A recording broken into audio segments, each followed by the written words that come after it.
এটা এটা কোনোদিন মুসলিম নেতাদের আদর্শ হতে পারে না। কথা ঠিক না ঠিক? আজকে আমি সংক্ষিপ্ত পরিসরে বক্তব্যের মধ্যে শুধু এই মেসেজটা দিতে চাই যে আপনি নেতা হতে আপনাকে আমি নিষেধ করব না। হাদিস শরীফে এসেছে যে ব্যক্তি নেতৃত্ব চেয়ে নেয় আল্লাহর রহমত থেকে বঞ্চিত হয়, আর যেই ব্যক্তিকে এলাকার মানুষ নেতা বানায় সেই ব্যক্তি আল্লাহর পক্ষ থেকে সাহায্য প্রাপ্ত হয়। সুতরাং কেউ নিজে নিজে নেতা হওয়ার চেষ্টা না করে এলাকার মানুষ যেন আপনাকে লিডার বানায়, নিজেকে সেইভাবে গড়ে তুলুন। আল্লাহ পাক যেন এই আমাদের সমাজের মধ্যে সকল নেতৃবৃন্দদের মধ্যে এমন ঈমান, তাকওয়া, সততা, ইনসাফ আল্লাহ পাক যেন দান করে। জোরে কোন আমিন।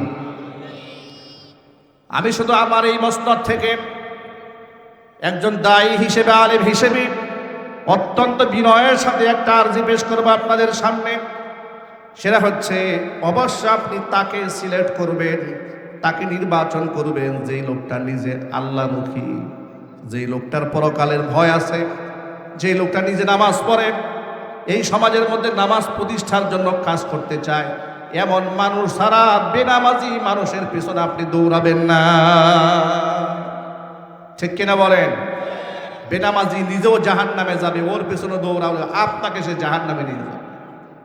বেনামাজি তো রবের সাথে দৈনিক 5 বার কুফরি করে, রবের সাথে খিয়ানত করে, ওয়াদা খেলাফ করে, তো সে সুযোগ পেলে তো রডের পরিবর্তে বাঁশ ঢুকাবে।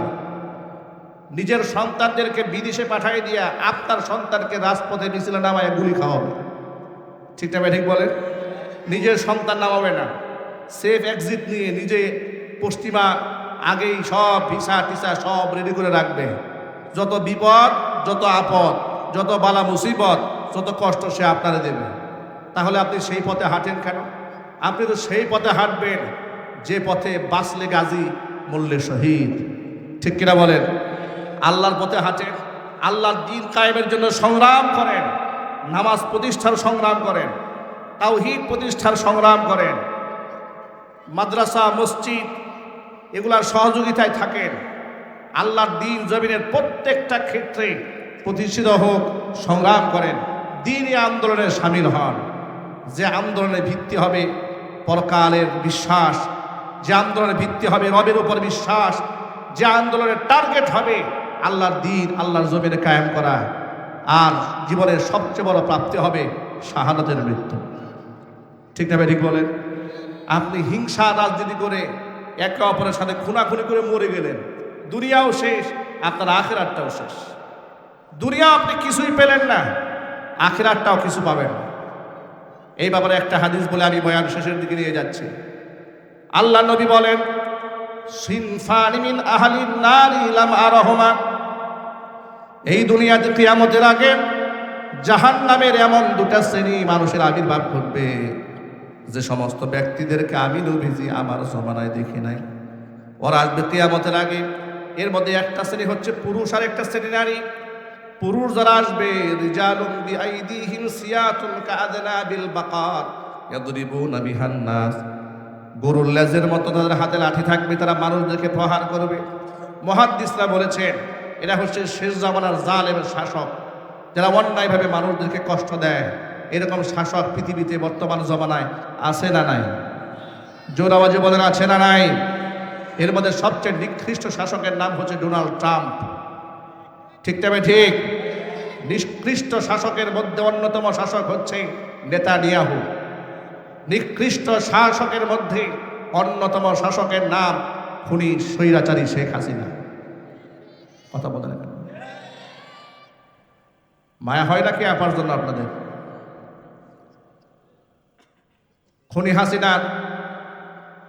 খুনি হাসিনার ব্যাপারে এই দেশের মুসলিম অমুসলিম সর্বসাধারণের এই ব্যাপারে কোনো আপোষ থাকতে পারে না। বক্তব্য একটাই, খুনি হাসিনা লেডি ফেরাউন, তার ফাঁসিতে ঝুলাই দিতে হবে। ঠিক না ঠিক বলেন? ইয়াদরিবুনা বিহান নাস, তারা মানুষের উপর জুলুম করে।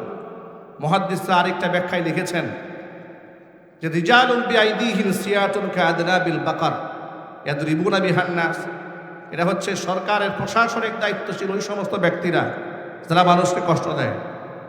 কেউ কেউ এমনও ব্যাখ্যা করেছেন শুধুমাত্র সরকারের ব্যক্তিবর্গই নয়, দুনিয়ার মধ্যে যে সমস্ত লাঠিয়াল বাহিনী যুবকরা থাকে, এলাকার মধ্যে আধিপত্য বিস্তার করার জন্য হুন্ডা বাহিনী গুন্ডা বাহিনীরা ঘুরে বেড়ায়, এই সমস্ত ব্যক্তি যারা হবে কিয়ামতের আগে, এদের আগমন ঘটবে, এরা মানুষদেরকে পিটাবে, মারবে, ওই সমস্ত নেতৃবৃন্দের পেছনে দৌড়াবে যাদের কাছে আখিরাতের কোনো চিন্তা নাই। দুনিয়ার মসনদ দখল করতে গিয়া এরা মারবে, কাটবে, গুন্ডামি করবে। এই শ্রেণীর মানুষগুলো জান্নাতে তো ঢুকবেই না, জান্নাতের খুশবু পর্যন্ত নাকের মধ্যে পাবে না। যেরকম নাউজুবিল্লাহ। যুবকেরা এই জন্য যার তার পেছনে দৌড়ানো যাবে না। কথাটা মনে থাকবেন ইনশাআল্লাহ। আল্লাহ পাক যেন বুঝা আমল করার তৌফিক দান করেন।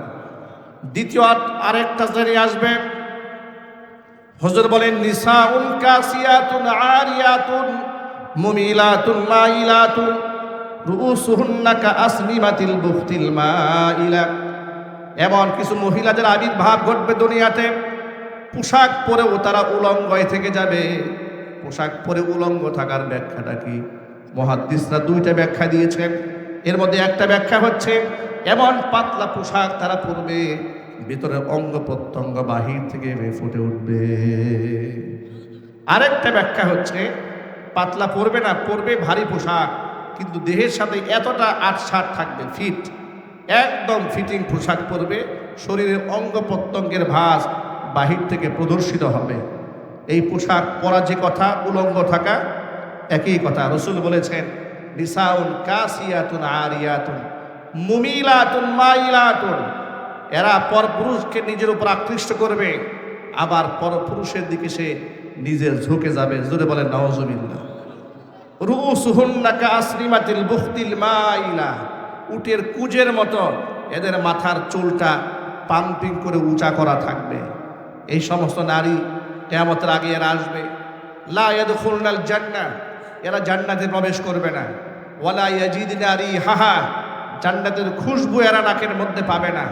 ওয়া ইন্না রিহাহা লাতুজাদু মিন মাসিরাতি কাযা ওয়া কাযা। অথচ জান্নাতের খুশবু জান্নাতবাসী যোজন যোজন কিলোমিটার দূর থেকে পাবে। অন্য একটা হাদিসে এসেছে ওয়া ইন্না রিহাহা লাতুজাদু মিন মাসিরাতি 40 আমা। 40 বছরের দূরত্বের পথ থেকে জান্নাতবাসী জান্নাতের খুশবু নাকের মধ্যে পেতে থাকবে। জোরে বলেন আল্লাহু আকবার। অথচ এই সমস্ত মেয়েরা মুসলমানদের ঘরে জন্ম হওয়ার পরেও এরা না জান্নাতে যেতে পারবে, না জান্নাতের খুশবু নাকের মধ্যে পাবেন। যারা এই ধরনের বেহায়াপনা করে, বেলাল্লাপনা করে, অশ্লীলতা করে রাস্তায় নিজেদেরকে পরিচালিত করবে। আমরা এখানে যারা পুরুষরাই এসেছি, অনেক স্বামীরা এখানে আছেন, অনেক বাবারা আছেন, অনেক বড় ভাইয়েরা আছেন, অনেক পুরুষ গার্জিয়ানরা আছেন। অত্যন্ত বিনয়ের সাথে বলবো, নিজে 5 ওয়াক্ত নামাজ মসজিদে জামাতে গিয়ে আদায় করলেই দায়ী দায়িত্ব শেষ হয় না। আমার উপর দায়ী দায়িত্ব আছে আমার পরিবারের, আমার স্ত্রীর, আমার মেয়ের। আমরা আমাদের মেয়েদেরকে অশ্লীলভাবে রাস্তাঘাটে আমরা চলতে দেব না।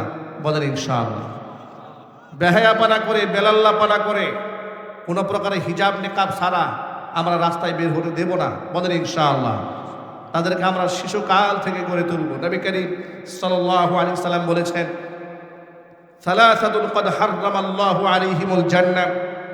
3 শ্রেণীর মানুষের জন্য আল্লাহ পাক তার জান্নাতকে হারাম করে দিয়েছেন। এর মধ্যে 1 নাম্বার মুদমিনুল খামার, যারা মদ্যপান করে তাদের জন্য আল্লাহর জান্নাত হারাম। 2 নাম্বার ওয়ালা আক্কু, পিতামাতার অবাধ্য সন্তান যারা, তাদের জন্য আল্লাহর জান্নাত হারাম। 3 নাম্বার ওয়াদ-দাইয়ুসুল্লাযী ইউকিররু ফি আহলিহিল খাবাস, ওই দায়ুস পুরুষ, যে দায়ুস পুরুষ তার অধীনস্থ নারীদেরকে অশ্লীলভাবে পরিচালিত করে, এই সমস্ত দায়ুস পুরুষের জন্য আল্লাহর জান্নাত হারাম। জোরে বলেন নাউজুবিল্লাহ। আমি এখন জিজ্ঞেস করতে চাই পুরুষদেরকে, আমরা কি হাসরের ময়দানে দায়ুসের কাতারে দাঁড়াতে চাই? এই অসুস্থতা নিয়েই প্রতিদিন কথা বলতে হচ্ছে। আমি সহ যে সমস্ত ভাইয়েরা বোনেরা অসুস্থ রয়েছেন, আল্লাহ পাক যেন সকলকে পরিপূর্ণ শিফা দান করেন। প্রিয় ভাইরা, এমন একটি সংকটকালীন মুহূর্তে আমরা আজকে কোরআনের মঞ্চে এসে হাজির হয়েছি। বাংলাদেশের মানুষ রাজনৈতিক কারণে বর্তমানে বিচ্ছিন্ন এবং বিক্ষিপ্ত। নির্বাচনের হাওয়া বয়ে যাচ্ছে, সকলেই মনোনীত প্রার্থীর পেছনে ক্যাম্পেইনে খুব ব্যস্ত। এমনকি এই নির্বাচনকে কেন্দ্র করে সমাজের মধ্যে হিংসা, জিঘাংসা, রাজনৈতিক কোন্দল কোনো কোনো ক্ষেত্রে এতটা বেড়েছে, গতকালকে দেখেছি শেরপুরে অলরেডি একজন নিহত হয়েছে। অনেক জায়গায় ধাওয়া পাল্টা দেওয়া হচ্ছে, চেয়ার নিয়ে পিটাপিটি হচ্ছে, মারামারি হচ্ছে। রাজনৈতিক কারণে ক্ষমতার মসনদ দখল করার জন্য আমাদের দেশের লোকেরা এতটা পাগল কেন? গুড়ায় হাত দেওয়া দরকার। এতটা পাগল এই জন্য, আমাদের দেশে রাজনীতি মানেই টাকা, রাজনীতি মানেই হচ্ছে অবৈধ সুযোগ সুবিধা। এটা মানুষের মন এবং মননশীলতা একদম গেঁথে গিয়েছে, যার দরুন সকলেই নেতা হতে চায়। নেতা হওয়ার জন্য যে পরিমাণ যোগ্যতা প্রয়োজন, আমানতদারিতার প্রয়োজন, যে সততার প্রয়োজন, তার কোনোটিই তার মধ্যে নেই বললেও চলে, কিন্তু সেও নেতা হতে চায়। এটাই বাস্তবতা, ঠিক না? ঠিক বলেন। ১,৫০০ বছর আগে নবী করিম সাল্লাল্লাহু আলাইহি ওয়াসাল্লাম বলেছেন, ইন্নাকুম লাতুহরাসুনাল ইমারা, তোমাদের মধ্যে নেতৃত্বের লোভ মারাত্মকভাবে কাজ করবে। তবে এই কথা মনে রেখো, সাতাকুনু নাদামাতান ইয়াউমাল কিয়ামা, কিয়ামতের দিন এই নেতৃত্বের লালসা তোমাদের প্রচণ্ডভাবে অনুশোচনার কারণ হবে, আফসোসের কারণ হয়ে দাঁড়াবে। মাইকের আওয়াজ যাচ্ছে চতুর্দিকে, বক্তব্য রেকর্ড হচ্ছে, অনলাইনে সোশ্যাল মিডিয়াতে ছড়িয়ে পড়বে। দায়িত্বশীল জায়গা থেকে কয়েকটি কথা বলছি। নবী করিম সাল্লাল্লাহু আলাইহি সাল্লাম বলেছেন, আলা কুল্লুকুম রাঈন ওয়া কুল্লুকুম মাসউলুন আন রাইয়াতিহি, তোমরা প্রত্যেকেই দায়িত্বশীল, দায়িত্বের ব্যাপারে আল্লাহর আদালতে জবাবদিহিতার কাঠগড়ায় সকলকে দাঁড়াতে হবে। আলেমকে তার দায়িত্বের ব্যাপারে জিজ্ঞেস করা হবে, মুক্তাদিকে তার আপন দায়িত্ব সম্পর্কে জিজ্ঞেস করা হবে, এমপি, মন্ত্রী, চেয়ারম্যান, তাদেরকে আপন আপন দায়িত্ব সম্পর্কে প্রশ্ন করা হবে। এই সমাজের মধ্যে রাজনীতির নামে মানুষের দুশ্চর্চা করা, গীবত শেকায়েত করা, মানুষকে তুচ্ছ তাচ্ছিল্য করা, এটা মনে হয় এক পর্যায়ে বৈধতা দেওয়া হয়েছে। আর বিশেষ করে এটা হচ্ছে গণতন্ত্রের সবচেয়ে মারাত্মক কুফল। গণতান্ত্রিক কুফরি সিস্টেমের এটা মারাত্মক একটা কুফল হচ্ছে যে এই সিস্টেমের মধ্যে আপনি কিয়ামত পর্যন্ত গবেষণা করেও শান্তি খুঁজে পাবেন না, কারণ সিস্টেমটা তৈরি হয়েছে অশান্তির মধ্য দিয়ে, ঠিক না? ঠিক বলেন। সুতরাং এই সিস্টেমটা আমাদের গরিব রাষ্ট্রের উপর চাপিয়ে দেওয়া হয়েছে। গণতন্ত্রের নামে আমরা মারামারি করছি, হানাহানি করছি, ভাই ভাই শত্রুতা করছি, খুনাখুনি করছি, একে অপরের সমালোচনা করে দুনিয়া এবং আখিরাত দুটোই আমরা শেষ করছি। দুনো মুসলমান মারামারি করলো চেয়ারের জন্য, একজন আরেকজনকে খুন করলো, অবস্থা কি হলো তাকায় দেখেন তো। এমন তো নয় যে একজন জিহাদ করার জন্য কাফের বিরুদ্ধে দাঁড়িয়েছে, তাহলে আপনাদের শহীদ বলতেন যে ঠিক আছে, কাফের বিরুদ্ধে দাঁড়িয়েছিল, সে শহীদ হয়েছে। উভয়টা মুসলমান, উভয় তো ক্ষমতার জন্য লড়েছে। তাহলে কাতিল এবং মাকতুল কিলাহুমা ফিন্নার, দুটোই জাহান্নামে।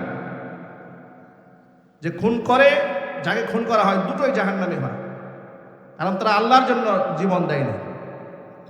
তারা জীবন দিয়েছে সম্পদ এবং ক্ষমতার মোহে, আরেকজন জীবন নিয়েছে সম্পদ এবং ক্ষমতার মোহে। কথা ঠিক না ঠিক বলেন? সুতরাং এই নিকৃষ্ট অবস্থার মধ্য থেকে আল্লাহ তাআলা আমাদেরকে হেফাজত করে যে কিছু সময়ের জন্য কোরআনে কারীমের মঞ্চে আমাদের বসার সুযোগ দিয়েছেন, আপনারা খুশি না বেজার? কম না বেশি? জোর আওয়াজে বলুন আলহামদুলিল্লাহ। রব্বানা লাকাল হামদ হামদান কাসীরা তাইয়িবান মুবারাকান ফীহি ইয়া রব্বি লাকাল হামদু কামা ইয়ানবাগি লিজালালি ওয়াজহিকা ওয়া আযীমি সুলতানিকা। প্রিয় ভাইরা আমার, বর্তমান এই প্রেক্ষিতে কয়েকটা কথা বলতে হয়। মনে রাখবেন, রাজনৈতিক স্বার্থ সিদ্ধির জন্য, ক্ষমতার মসনদ দখল করার জন্য আপনি যে সমালোচনাগুলো করছেন, যে গীবত করছেন, পরনিন্দা করছেন, আপনি আপনার দু জাহানকে ধ্বংস করে দিচ্ছেন। দুনিয়া এবং আখিরাত উভয়টা আপনি শেষ করে দিচ্ছেন। দুনিয়াতে সত্য তৈরি করছেন, আখিরাতে জাহান্নামের লাকড়ি তৈরি করছেন। ঠিক না ঠিক বলেন? দুটোই আপনার জন্য ক্ষতিকর। এই পথে আপনারা কেন হাঁটলেন? কেন হেঁটেছেন? নিজেকে এত নেতা বানাতে মনে চায় কেন?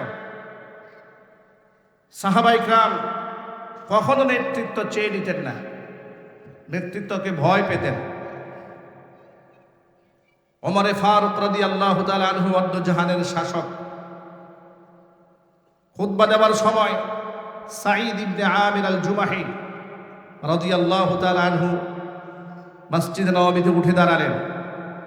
দাঁড়িয়ে বললেন, খলিফাতুল মুসলিমিন, আপনি যতক্ষণ পর্যন্ত কোরআন এবং সুন্নাহ দিয়ে রাষ্ট্র পরিচালনা করবেন ততক্ষণ পর্যন্ত আপনার আনুগত্য করব। যদি আপনি এদিক সেদিক করেন, কোরআন সুন্নাহর বাহিরে চলেন, এই যে আমার হাতে লাঠি দেখতে পাচ্ছেন, লাঠি দিয়ে আপনার ফয়সালা করব। হযরত ওমর রাগ হলেন না, গুসা করলেন না, ধমকও দিলেন না। জুমার নামাজ শেষ হলো। জুমার নামাজ শেষ হওয়ার পরে সাঈদ ইবনে আমির আল জুমাহি রাদিয়াল্লাহু তাআলা আনহুকে ডাকলেন। ডাকার পরে বললেন, ইরাকের কুয়াইফা অঞ্চলে একজন গভর্নর দরকার, হিমস নগরী সেটা। একজন শাসক দেওয়ার জন্য দীর্ঘদিন ধরে এলাকার লোকেরা আমার কাছে আবেদন জানিয়ে রেখেছে। যোগ্য একজন খলিফা দেওয়ার মতো সুযোগ আমার হয় নাই। আপনার মধ্যে যে সচেতনতা আমি দেখতে পেয়েছি, যে দরদ দেখতে পেয়েছি, যে ইনসাফ দেখতে পেয়েছি, আমার মনে হয় ওই অঞ্চলের জন্য আপনি একজন যোগ্য গভর্নর হবেন। আপনাকে হিমস অঞ্চলের গভর্নর বানানো হচ্ছে। তিনি বললেন, খলিফাতুল মুসলিমিন, আপনি যদি আমাকে এই ব্যাপারে ইখতিয়ার দেন, যে ইচ্ছা করলে আমি নিতেও পারি, গ্রহণ করতেও পারি দায়িত্ব, ইচ্ছা না করলে আমি প্রত্যাখ্যান করতে পারি, তাহলে আপনার কাছ থেকে আমি এই নেতৃত্বের ব্যাপারে আপনি পানাহা চাচ্ছি, যে আমি নেতৃত্ব চাই না। আর আপনি যদি এটা আমার উপর চাপিয়ে দেন, তাহলে তো আমিরুল মুমিনিনের হুকুম মান্য করা ফরজ, তাহলে তো আমি মানতে বাধ্য। এখন আপনি একা আমাকে হুকুম করলেন, নাকি আপনি আমাকে ইখতিয়ার দিলেন? খলিফা বললেন, না, আমি আপনাকে হুকুম করছি, আপনাকে ইখতিয়ার দেওয়া হয় নাই। আপনি হিমস অঞ্চলে চলে যান। এখন থেকে আজকের দিনের পর থেকে আপনি ওই এলাকার গভর্নরের দায়িত্ব পালন করবেন। হিমস অঞ্চলের গভর্নর হয়ে গেলেন সাঈদ ইবনে আমির আল জুমাহি। 1 বছর দায়িত্ব পালন করার পর ওমর রাদিয়াল্লাহু তাআলা আনহু তথ্য যাচাই করার জন্য কিছু লোক পাঠালেন। খোঁজ খবর নিতে বললেন, এলাকার মানুষের ভেতর থেকে তদন্ত টিম পাঠালেন। জিজ্ঞেস করতে চাইলেন যে 1 বছর যে গভর্নর দেওয়া হলো, এই গভর্নরের ব্যাপারে তাদের কোনো অভিযোগ আছে নাকি। আবার সাথে সাথে এটাও লিখে দিলেন যে তোমরা এলাকা থেকে একটা তালিকা নিয়ে আসবে। সেই তালিকার মধ্যে এলাকার মধ্যে যত গরিব মানুষ আছে, গরিব মানুষের নামটা লিস্ট করে নিয়ে আসবে। হিমস অঞ্চলে চলে গেল সাহাবায়ে কেরাম একদল কাফেরা। তারা গিয়ে তথ্য অনুসন্ধান করলেন, খলিফার ব্যাপারে তথ্য নিয়ে আসলেন এবং দরিদ্র মানুষের তালিকা নিয়ে আসলেন। হযরত ওমরের সামনে তালিকা দেওয়া হলো। ওমর রাদিয়াল্লাহু তাআলা আনহু তাকিয়ে দেখলেন, দরিদ্র মানুষের তালিকার মধ্যে সর্বশীর্ষে একটা নাম দেখা যায়, তার নাম সাঈদ ইবনে আমির। তিনি জিজ্ঞেস করলেন, এটা কোন সাঈদ এত হতদরিদ্র এলাকার মধ্যে? বলা হলো, যাকে আপনি 1 বছর আগে এই হিমস অঞ্চলের গভর্নর হিসেবে পাঠিয়ে দিয়েছিলেন, ইনি হচ্ছেন সেই সাঈদ ইবনে আমির আল জুমাহি। তার অঞ্চলে, তার স্টেটে এই গভর্নরের চেয়ে গরিব মানুষ আর একটাও নাই। চিৎকার দিয়ে এখন সুবহানাল্লাহ। এটা যদি বলেন আল্লাহু আকবার। আর আমাদের দেশের শাসক, আপনি অবাক হয়ে যাবেন। গতকালকে টেলিভিশনে এক সংবাদ মাধ্যমে দেখতে পেলাম, সম্ভবত কুমিল্লা অঞ্চলের এক ছাত্রলীগের নেতা কয়েকশো কোটি টাকার মালিক। ব্যবসা বাণিজ্যের অভাব নাই, ছাত্রলীগ করলে যদি সে 100 কোটি টাকার মালিক হয়, এ যখন আওয়ামী লীগ করবে তখন করবেটা কি? পুরা ব্যাংক তো গিলে খেয়ে ফেলবে। কথা ঠিক না ঠিক জোরে বলেন? এই হচ্ছে সোনার বাংলাদেশের সোনার রাজনীতি। এই জন্য মানুষ নেতা হওয়ার জন্য এত পাগল। এ দেখেন না, সামনে মোটর সাইকেল বহর, পিছনে মোটর সাইকেলের বহর, জনসভার মধ্যে হাজার হাজার মানুষ এমনি আসে, এমনি আসে না, চান্দা ভাইদের চান্দার কারণে আসে। ঠিক না ঠিক বলেন? অসৎ রাজনীতির কারণে এসেছে।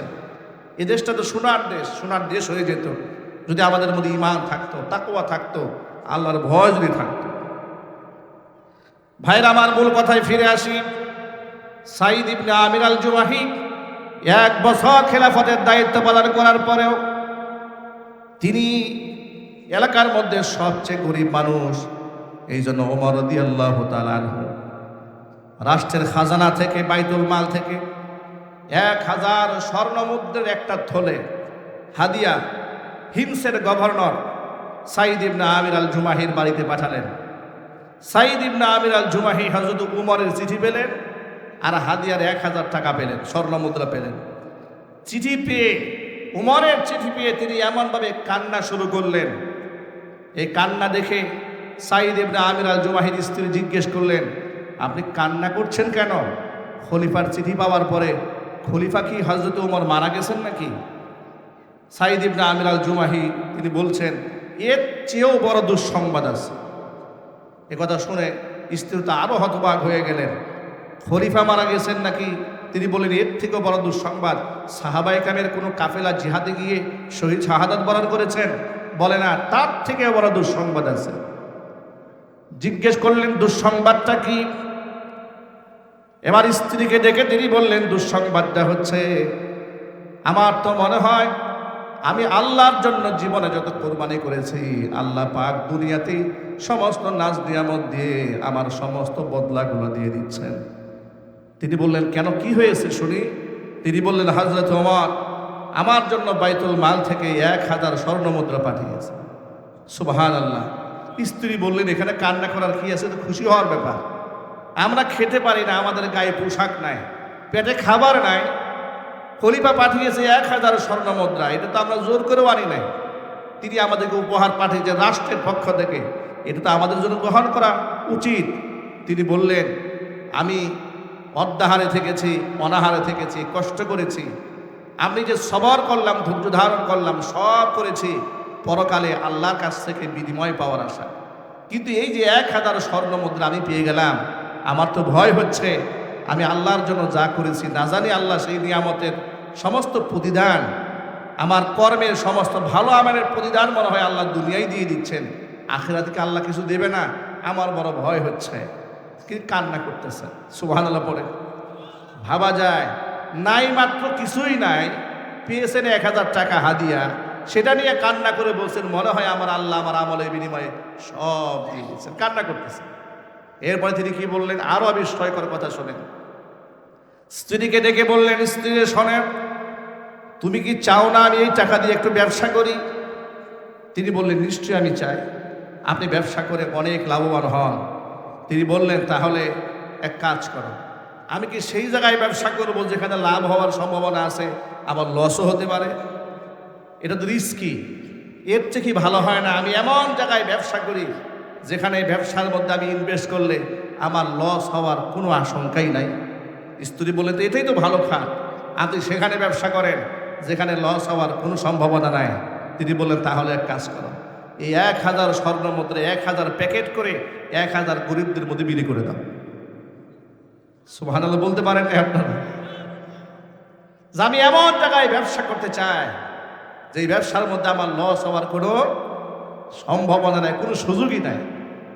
কারণ কোরআন মাজিদ আল্লাহ পাক বলেছেন, ইয়া আইয়ুহাল্লাযীনা আমানু হাল আদুল্লুকুম আলা তিজারাতিন তুনজিকুম মিন আযাবিন আলীম।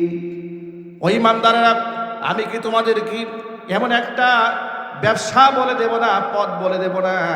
হাল আদুল্লুকুম আলা তিজারাত তুনজিকুম মিন আযাবিন আলীম, যে ব্যবসা তোমাদেরকে কঠিন যন্ত্রণাদায়ক শাস্তি থেকে রক্ষা করবে। জোরে বলেন সুবহানাল্লাহ। ব্যবসা কি? তুমিনুনা বিল্লাহি ওয়া রাসূলিহি ওয়া তুজাহিদুনা ফি সাবিলিল্লাহি বিআমওয়ালিকুম ওয়া আনফুসিকুম যালিকুম খায়রুল লাকুম ইন কুনতুম তা'লামুন।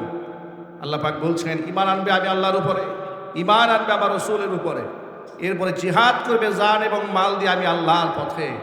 এটা হচ্ছে সেই ব্যবসা, আমি আল্লাহর সাথে যেই ব্যবসা এতটা প্রফিটেবল তোমাকে করবে, এতটা তোমাকে লাভবান করবে যে কিয়ামতে কঠিন শাস্তি থেকে তোমাকে এই ব্যবসা বাঁচাই দেবে। চিৎকার দিয়ে বলেন আল্লাহু আকবার। প্রিয় ভাইরা, আপনাদের সামনে কেসা আছে অংশটুকু, এই গল্পটুকু শোনাবার উদ্দেশ্যটা কি? উদ্দেশ্য হচ্ছে মুসলিম শাসক যারা হতেন তারা নির্লোভ হতেন, নিরহংকার হতেন, পরকালমুখী হতেন। আজকে আমাদের সমাজের নেতারা অধিকাংশ ক্ষেত্রে দুনিয়ামুখী। তারা এতটা লোভ এবং লালসা তাদের মধ্যে কাজ করে, ক্ষমতার মস্তক দখল করার জন্য তারা মানুষকে খুন করতেও দ্বিধা করে না। কথা বলতে হবে, ঠিক তবে ঠিক। মানুষ তারা হত্যা করে হলেও তারা ক্ষমতার মস্তক দখল করতে চায়। ইসলাম মানুষকে এই আদর্শ শিক্ষা দেয় নাই। আমাদের মরতে হবে, আমাদের পরকাল আছে, আমাদের আলামে বারজাক আছে, আমাদের মিজান ফুলসিরাত আছে, এগুলো আমরা বিশ্বাস করি। আল্লাহর সামনে বেলা শেষে আমাদের দাঁড়াতে হবে, এই বিশ্বাস ভাই আমাদের আছে না? একটু জুড়ে বলেন না, আছে না ভাই? নির্বাচন আসলে মিথ্যা ওয়াদার ফুলঝুরি, সব মিথ্যা আর মিথ্যা, মিথ্যা আর মিথ্যা, সব মাথায় টুপি দিয়ে ফেলেছে। দেখবেন যে এখন প্রার্থীরা যারা আসে সারা বছরও যদি মসজিদে না পান, এখন সব প্রার্থীকে আপনি মসজিদে পাবেন। আর প্রার্থীদের আচরণ দেখে মনে হবে সুবহানাল্লাহ, যেন সাহাবায়ে কেরামের জামানা ফিরে আসছে। ঠিক না? কি ব্যবহার, কি বিনয়, কি মাধুর্যতা, কি সুন্দর অ্যাটিটিউড, কেমন মুআমালাত, কেমন মুআশারাত। আপনাকে সালাম দিচ্ছে, মুসাফা করছে, মুআলাকা করছে, পারলে রিকশাওয়ালার জুতাটা একটু মুছে দিচ্ছে। আহারে কেমন বিনয়, এমন মহৎ, দেখে মনে হচ্ছে সাহাবায়ে কেরামের জিন্দেগি আমরা পেয়ে গেছি। নির্বাচনের পরেই এদের আচরণ দেখে মনে হবে ফেরাউনের শাসন আমলে আছে। ঠিক না? আমরা কি দাইয়ুসের কাতারে দাঁড়িয়ে জাহান্নামী হতে চাই? মহান আল্লাহ পাক যেন আমাদের সকলকে হেফাজত করেন। একটু জোরে বলেন আমিন। তাহলে আমরা আমাদের মেয়েদেরকে বেপরদায় চালাবো না, আমরা আমাদের মেয়েদেরকে অশ্লীল পোশাক পরাবো না, আমরা আমাদের মেয়েদেরকে পরপুরুষের সামনে বেখেয়ালিপনা করে, বেহেয়ালিপনা করে আমরা যেতে দেব না ইনশাআল্লাহ। এটা আমাদের উপর আল্লাহ পাকের পক্ষ থেকে অর্পিত দায়িত্ব।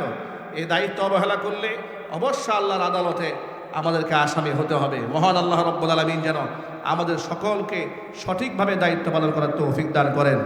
যুবক ভাইদেরকে 5 ওয়াক্ত নামাজি হিসেবে আল্লাহ রাব্বুল আলামিন যেন কবুল করেন।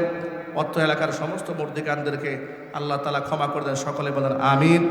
আমি অসুস্থ, আমার জন্য সকলে দোয়া করবেন। আল্লাহ পাক যেন পরিপূর্ণ শিফা দান করেন।